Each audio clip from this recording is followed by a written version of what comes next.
Si Dieu veut, on veut parler deux sujets très importants de Parashat Shemot, mais il y a ici des choses qu'on doit comprendre qui sont très importantes pour toutes nos émounas, notre avodat Hashem, et comprendre des choses comme ça. Alors, on va un petit peu parler. La première chose, c'est sur les trois signes que Dieu a dit de Moshe de faire. C'est le premier signe, c'est prendre le bâton et le lancer. Il va être un serpent et après il prend. Deuxième signe, c'est quoi le deuxième signe? Le lèpre, la main qui va être en lèpre, et après lèpre, elle est bien.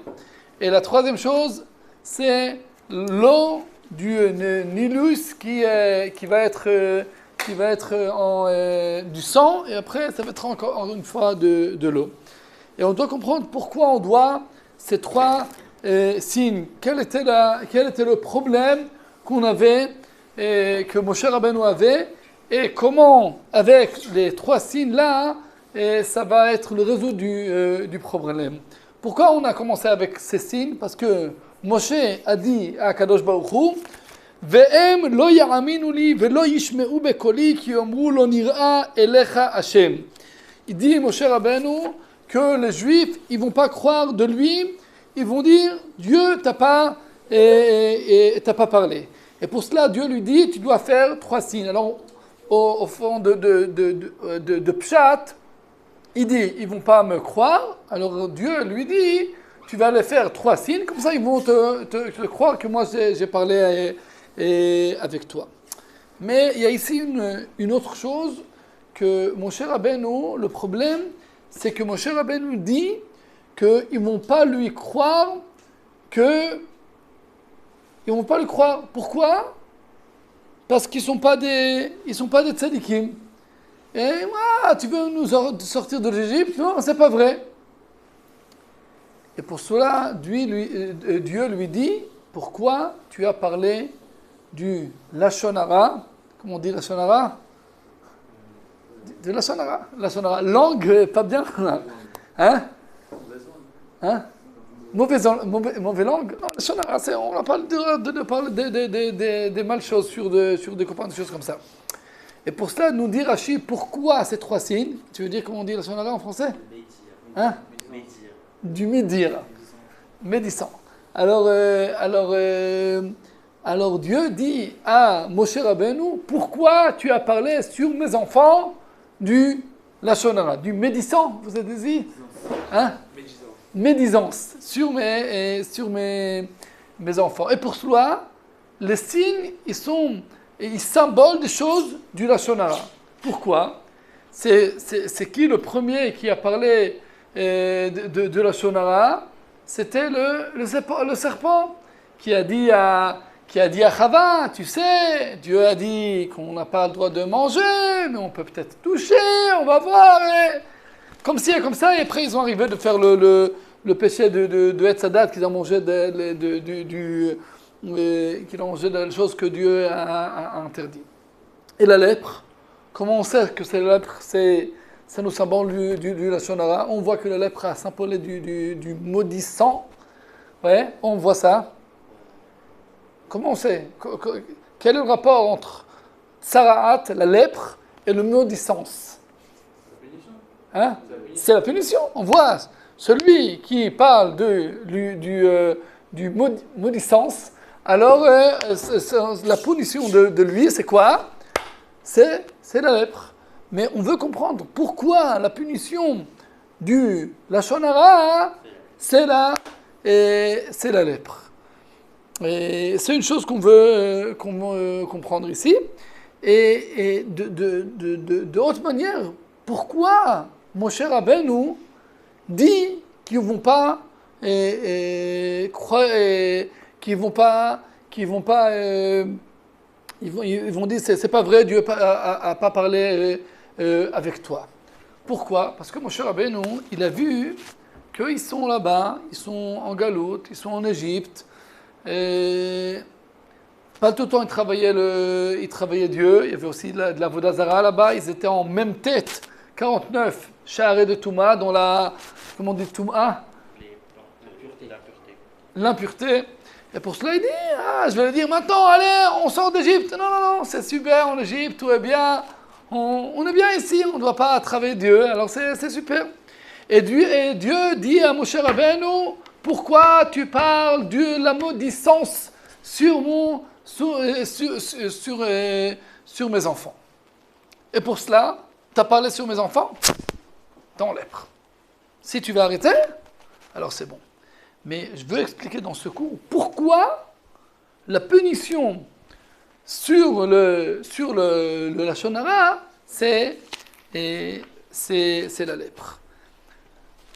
Dans Parashat Metzora, on voit que celui qui a de la lèpre, il doit sortir en dehors de la ville, en dehors du Machané, et là-bas il est seul, jusqu'il va se guérir. Et pourquoi? Alors dit Rashi là-bas, lui, il voulait faire des séparations de gens, parce que quand tu parles sur quelqu'un, alors ça amène des séparations et des haines entre les gens, et pour cela, on va te séparer. Mais je veux expliquer, c'est quoi la racine de l'Égypte, c'est quoi la chose qui est le plus grand, le plus grand de Beria, comment on dit Beria? Le plus grand problème de l'Égypte, et je crois que ça nous concerne aussi aujourd'hui, et sur le point de vue du mont Ma'aravi, comment on dit, Olam Ma'arav, le monde, le grand monde dans le monde. Il y a une chose qui était dans l'Égypte, qui aussi c'est la même chose. En Égypte, la Touma, mais je crois qu'il y a encore quelque chose, c'est la déterminisation. C'est quoi la déterminisation? Ça dit que toutes les choses que je fais dans le monde, c'est grâce à quelque chose qui m'a eu quand j'étais petit. Autant pourquoi je prends une décision comme ça et pas comme ça? Pourquoi? J'ai pas le libre arbitre. Moi, je suis comme ça. Mes parents m'ont fait ils se sont parlé pas bien à moi, alors pour cela, je vais parler pas bien à mes enfants, toutes les choses, c'est quelque chose de psychologique. Ça s'appelle la psychologie itnagutit, la psychologique comportement.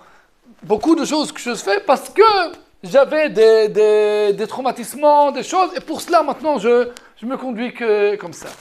Quel est le problème de cette chose-là?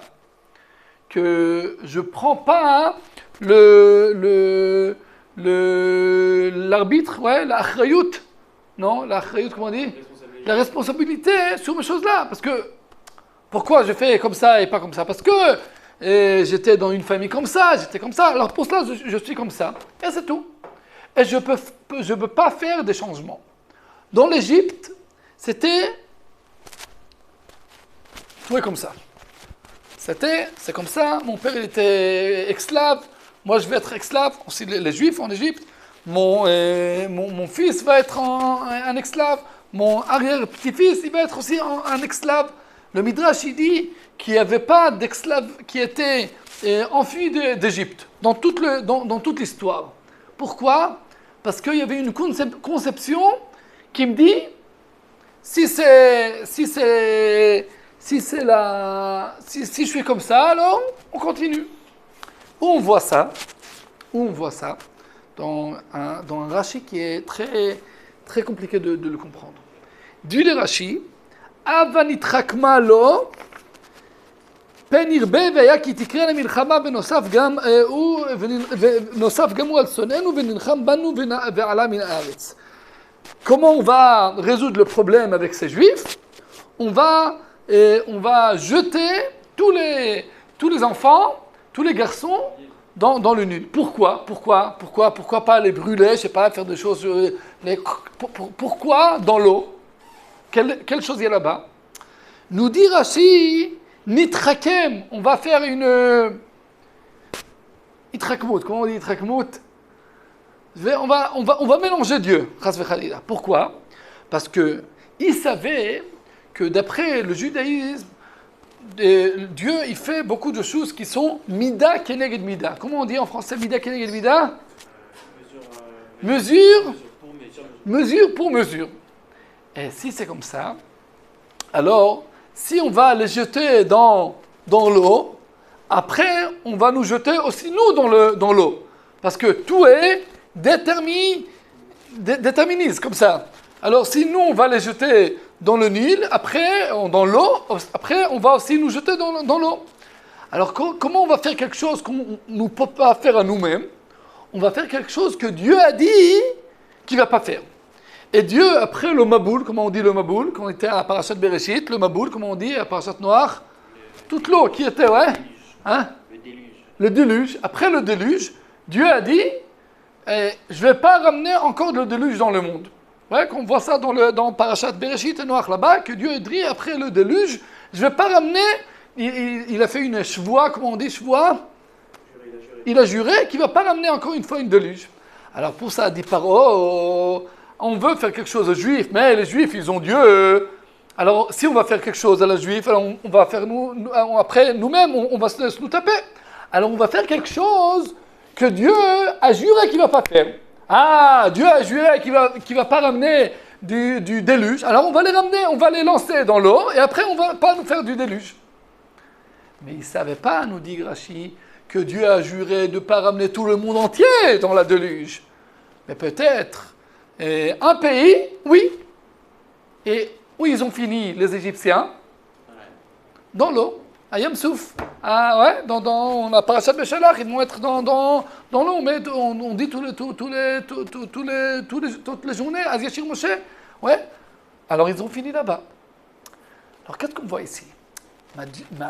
Pharaon, il se lui dit à soi-même, je vais faire quelque chose parce que Dieu il a dit. Parce qu'ils sont pas religieux les Égyptiens. On voit ici quelque chose qui était très très profond chez eux. Ils ont ils cru dans le monde qui est naturel, la nature. La nature, c'est tout. Je fais comme ça, alors ça fait comme ça, et ça reste comme ça, comme du domino. Tout le monde est comme ça. Et aussi, les gens, ils sont comme ça.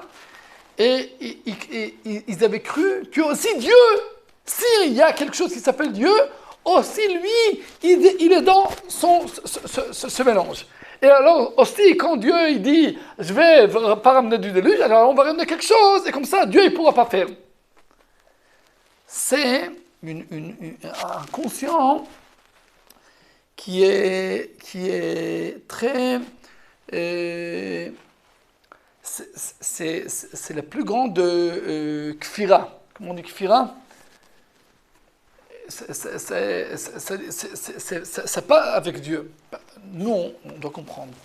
Dans le judaïsme, kfira, c'est quelqu'un qui crut à rien. Ouais. Et quand tu crus dans la nature, alors tu crus à rien. On doit savoir que c'est plus dangereux des gens, des athéistes qui croient de rien, que les gens des musulmans, des choses comme ça, qui croient à quelque chose. Pourquoi? Parce que quand tu as une émouna, quand tu crois de quelque chose, alors tu as des choses que tu dis, moi je ne fais pas ça. Pourquoi? Parce que on n'a pas le droit. Mais quand je crois de la nature, alors la nature, elle dit, celui qui est plus fort, c'est celui qui va réussir. Et pour cela, quand je dis je crois à la nature, je dis que je me crois à moi-même. On disait, dans les Midrashim, que Pharaon disait que lui, il est Dieu. Et pour cela, il allait tous les journées dans le Nil, et là-bas, il faisait ses besoins pour dire que moi, je n'ai pas de besoin. Moi, je suis Dieu. Et pour cela, hein, et ça c'est l'Égypte. L'Égypte, c'est je suis comme ça. Et moi, je ne peux pas me changer. Pourquoi? Parce que je suis été né comme ça. Je suis quelqu'un qui s'énerve beaucoup. Alors, Alors qu'est-ce qu'on dit dans le judaïsme? Tu fais la avodat hamidot, tu travailles sur toi-même, tu peux t'améliorer, tu peux te changer, tu peux faire la teshuva. Tous les jours, dans la tfila, on dit slach lanu avinu ki chatanu. On demande pardon, on veut faire la teshuva tous les journées. Et après, on arrive à Yom Kippour et Rosh Hashanah, on fait beaucoup de teshuva. Pourquoi? Parce qu'on croit dans notre pensée juive du changement. La chose plus importante dans le judaïsme, c'est le libre arbitre.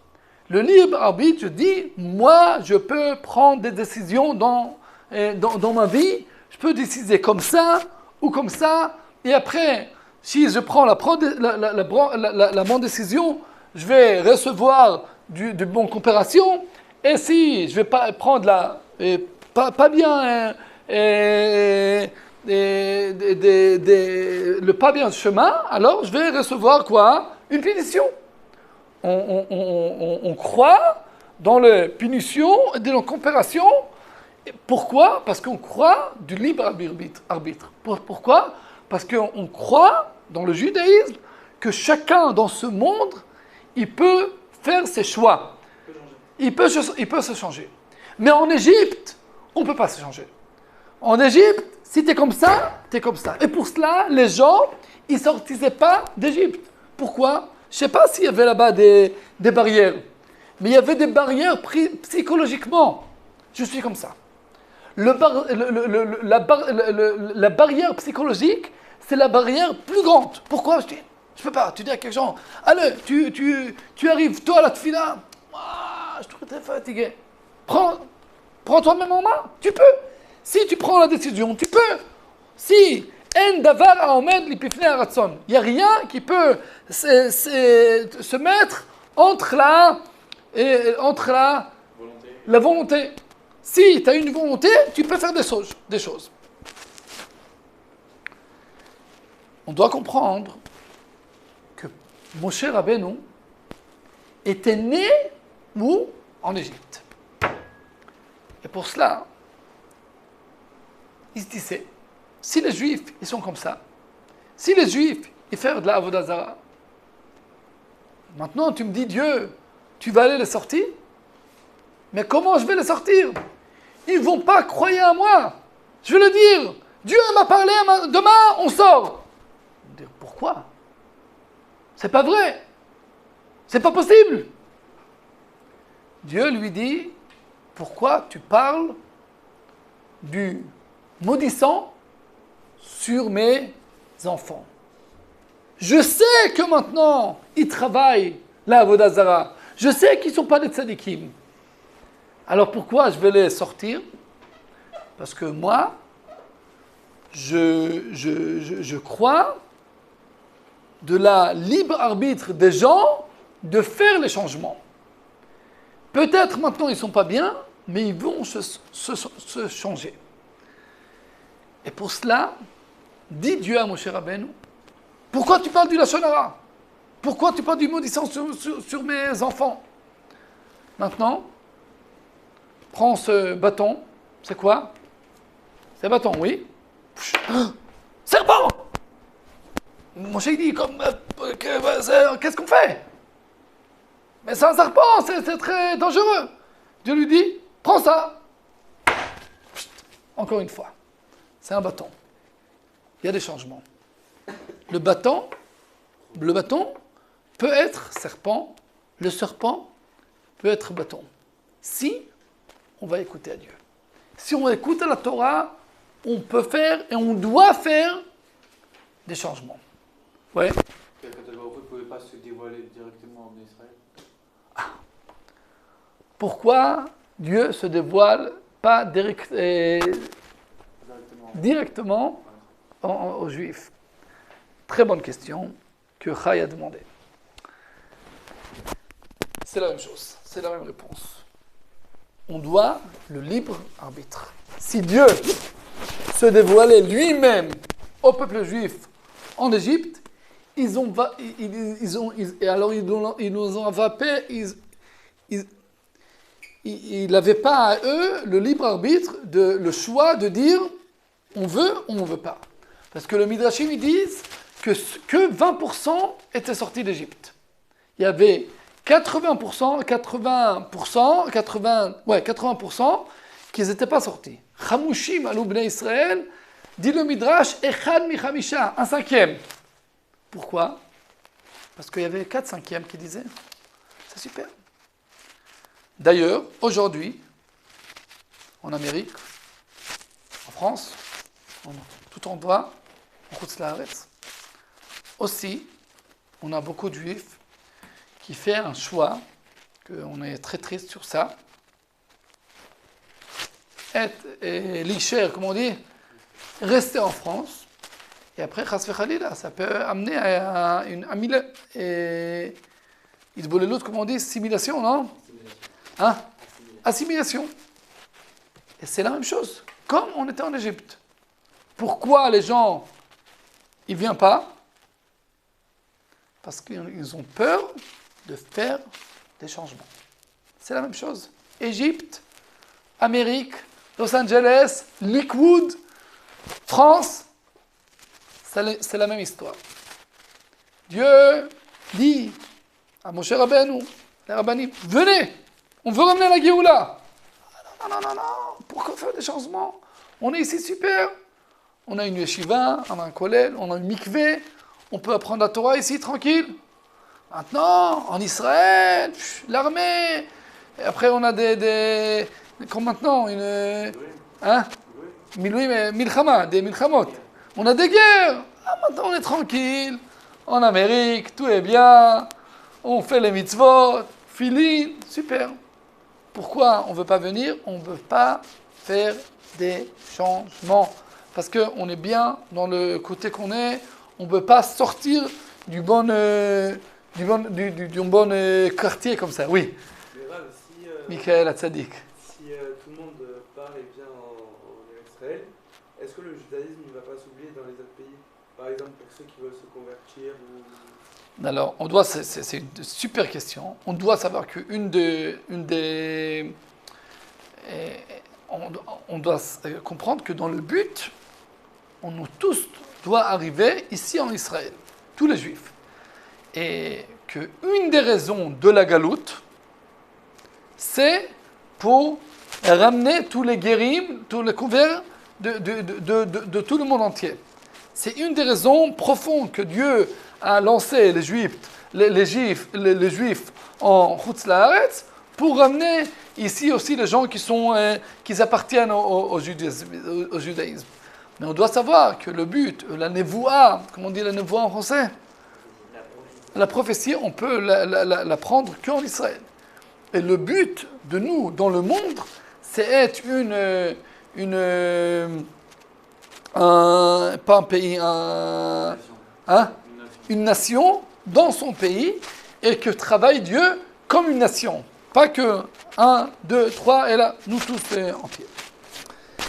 Et pour cela, Dieu dit à Moshe Rabbeinu, toi, tu vois, les choses, ils changent. Aussi, l'eau a été du sang, le sang a été de l'eau. On peut changer. Peut-être les Juifs maintenant, ils sont bien en Égypte, mais si tu vas arriver, tu vas leur parler, et tu dois toi-même, les amines, comment on dit? Croire à eux. Tu dois croire à eux qui peuvent faire le changement. On dit, il y a une phrase très jolie, que chaque enfant doit un adulte qui va croire de lui, et après il peut réussir toute la vie.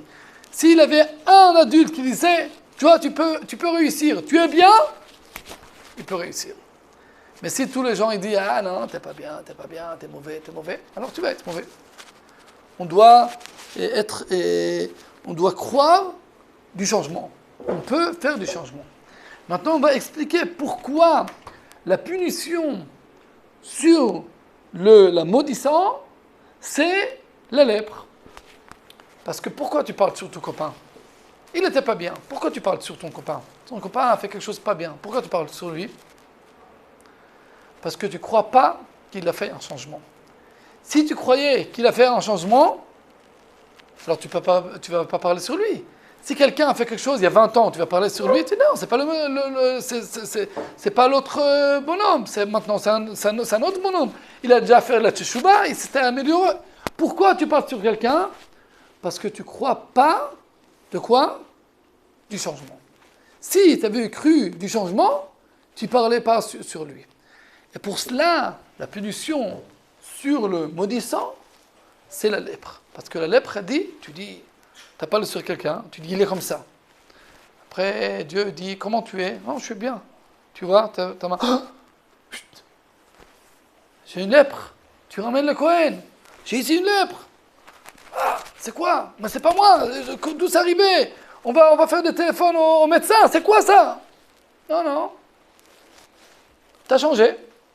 Ah, tu veux que tu veux enlever ça? Qu'est-ce qu'on fait? On va ramener peut-être une crème. On va prendre des médicaments. Qu'est-ce qu'on doit faire? On doit faire la teshuva.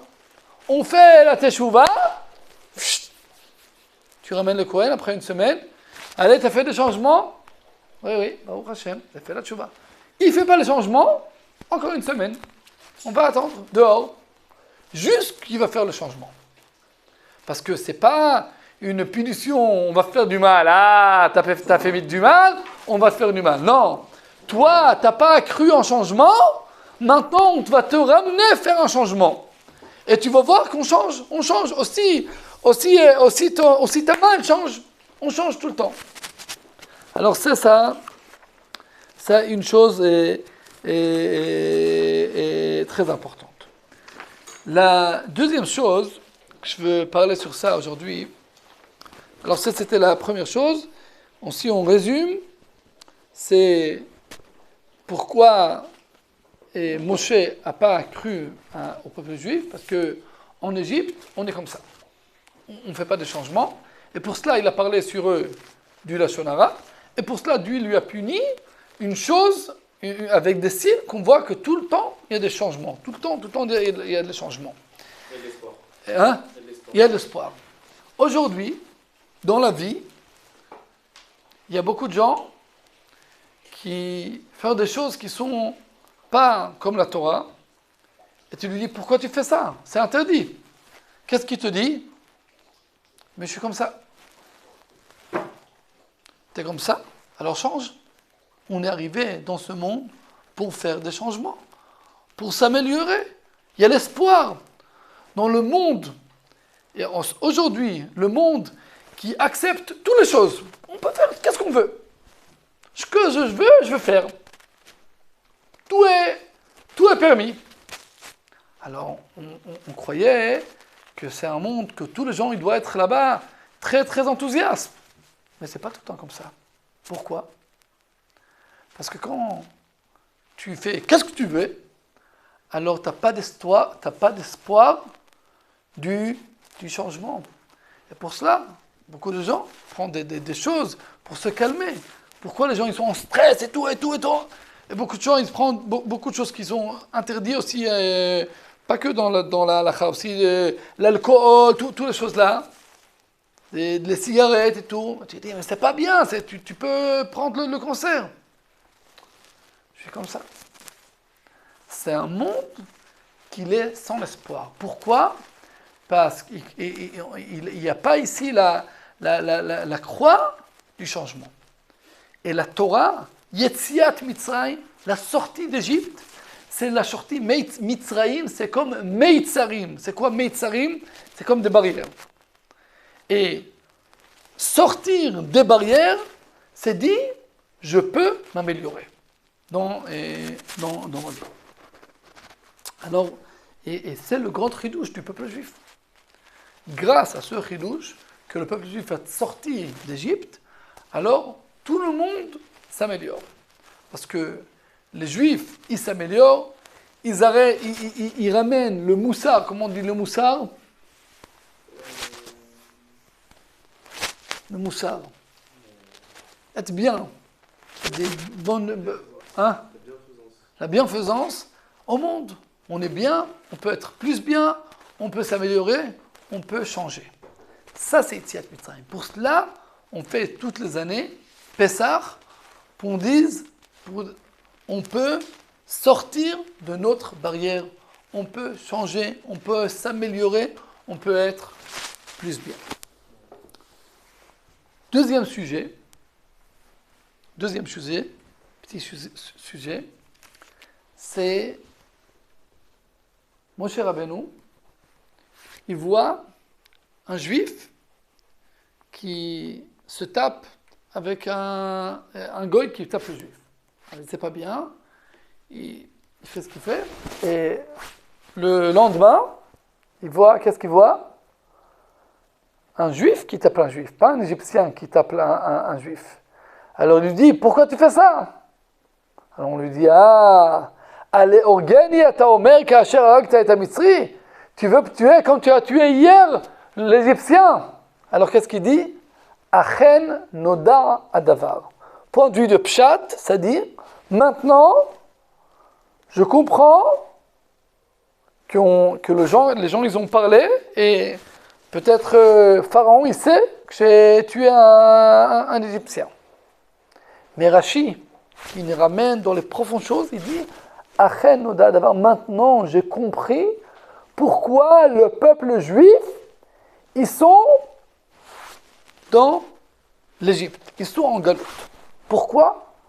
Parce qu'il y a là-bas des gens qui parlent un sur l'autre de la maudissant.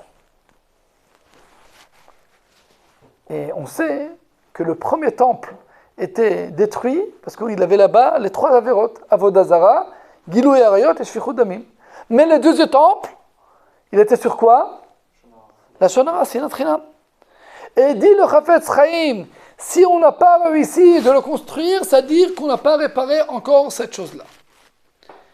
Et dit à lui-même, Moshe Rabbeinu, s'il y a ici des gens qui parlent du Lashon Hara un sur l'autre, maintenant je comprends pourquoi ils sont en Égypte. Pourquoi? Alors on doit savoir que, comme ça le Rambam il dit, que quand les Juifs ils étaient en Égypte, ils travaillaient aussi de l'idolâtrie. Mais Dieu les a pris de là-bas. Pourquoi? Pourquoi il les a pris de l'Égypte s'ils travaillaient de l'idolâtrie? Pour qu'ils fassent le changement, parce qu'ils croient du changement, et parce qu'ils sont les ancêtres de Abraham, Yitzhak et Yaakov. Non, descendants ancêtres. Descendants de Abraham, Yitzhak et Yaakov. Et parce qu'il dit que c'est le peuple qui doit apprendre, qui vont ramener la Torah au monde entier.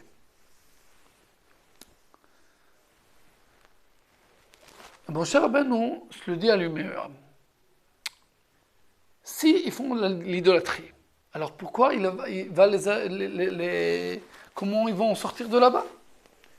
Lui dit Dieu, je veux les prendre aussi s'ils sont idolâtres. Pourquoi? Parce qu'ils vont faire des changements. Mais j'ai un problème.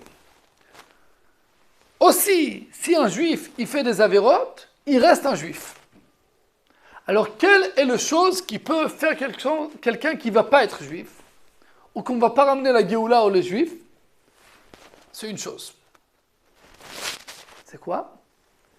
C'est s'ils se parlent un sur l'autre. Pourquoi? Parce que Dieu, on doit comprendre pourquoi Dieu a ramené la Géoula si c'était les idolâtres. Parce que Dieu, il savait qu'à l'époque, ils vont arriver des époques que les juifs, ils ne vont pas être religieux, ils vont faire des péchés, ils vont faire de la avodah zara. Et si tu dis que celui qui ne fait pas des mitzvot, il n'est pas juif, il y aura une assimilation énorme. Parce que si chacun qui ne fait pas les mitzvot, il n'est pas juif, on ne va pas réussir. Dieu dit, chaque juif, il est juif. Jusqu'il va mourir, il est juif. Aussi, s'il ne fait pas les mitzvot. Mais il y a un problème. Un problème, c'est si quelqu'un dit « J'appartiens pas à la famille du peuple juif ». Si Dieu veut ramener la Géoula, il doit une chose. Il y a un Tnaï echad, une condition. C'est quoi la condition? Qu'il y aura un peuple juif. S'il y a peuple juif, comment on peut le sortir de l'Égypte? C'est quoi être un peuple? C'est être ensemble. Si on a la hardout, si on est ensemble, alors Dieu, je dis, je vous le prends. La Gemara, elle dit qu'à l'époque de David Amelech, il y avait des fois qu'il allait à la guerre, il ne réussit pas. Pourquoi? Parce qu'il y avait là-bas des gens qui maudissaient. Mais à l'époque de Achab Aracha, qui était un grand achat, il faisait de l'idolâtrie. Il arrivait à la guerre et il gagnait. Pourquoi? Il y avait l'Ardout. Ah, c'est comme ça, il y a l'Ardout. Ouais, mais s'il y a l'Ardout, il y a un peuple. S'il n'y a pas l'Ardout, alors Dieu dit, qui je prends? Je n'ai rien à prendre. Je dois, pour amener la Géoula, que j'aurai que prendre. Et pour cela, quand mon cher Rabbeinu voit qu'ils se parlent un sur l'autre, il dit maintenant j'ai compris pourquoi ils sont en galoute. Parce que là-bas, ils doivent faire le changement, la tchouva, faire être ensemble. Et s'ils vont être ensemble, je peux faire la Géoula. On a vu ça aussi dans notre époque. On avait des grandes manifestations, on s'était en bagarre, le Hamas il arrive. On veut réussir la guerre, on doit se rassembler. Parce que si on n'est pas rassemblés, il n'y a pas de peuple juif. Il n'y a pas que prendre. Et pour cela, quand Moïse, il voit qu'ils parlent un sur l'autre, il dit alors, comment je vais ramener la guerre? Alors, et pour cela, c'est kolkar important d'être rassemblés et pas parler un sur l'autre la maudissée. Parce que c'est la condition pour la Géoula. Si on veut Géoula, on doit être ensemble. Si on ne va pas être ensemble, Dieu, il n'a pas qui prend. Dieu dit, je prends le juif. Mais c'est qui le juif? Pourquoi, quand on parle un sur l'autre, la maudissée, ça... Alors, c'est comme on n'est pas le même peuple. Parce que notre peuple, comme on a dit aussi la semaine dernière, c'est pas comme le musulman, le chrétien, le judaïsme. C'est pas vrai. Nous, c'est une nation. Une nation, c'est comme une famille. Tu vas parler sur ton frère, du Lachon Hara, avec tes copains? Non, pourquoi? Parce que c'est mon frère. Tu vas parler sur toi-même des choses pas bien? Non, c'est moi-même. Je vais parler sur moi-même. Et la question, c'est si on comprend que chaque juif, c'est quelque chose de moi. Et si ça appartient à moi, c'est un morceau de moi, alors je ne vais pas parler sur le morceau de moi. Alors si on résume, on a parlé dans 2 dimensions sur le Lachon Hara. Première dimension, savoir faire les changements. En Égypte, on le montre, dans la psychologique, condition, je suis comme ça, je ne veux pas changer. La Torah, elle nous apprend qu'on peut faire des changements, qu'on fait des changements et qu'on doit faire des changements. Tout le temps, on doit se leitradesh, se changer. Et la deuxième chose, savoir que la condition pour la Géoula, c'est être rassemblé. Et quand je parle la maudissée sur des autres gens, alors je dis qu'on n'est pas la même chose. On n'est pas une famille. Et si c'est comme ça, alors Dieu, il ne peut pas nous faire la Géoula. Parce qu'on doit un peuple, on doit quelque chose pour amener la Géoula. Et pour cela, ils étaient en Égypte là-bas, ils ont travaillé très dur. Et là-bas, ils ont enlevé l'orgueil, ils étaient en modestie. Et après, il peut les sortir d'Égypte. Alors, Bezrat Hashem, on va se renforcer entre faire des changements, des bons changements, et aussi être rassemblés et pas parler du Lachon Hara un sur l'autre.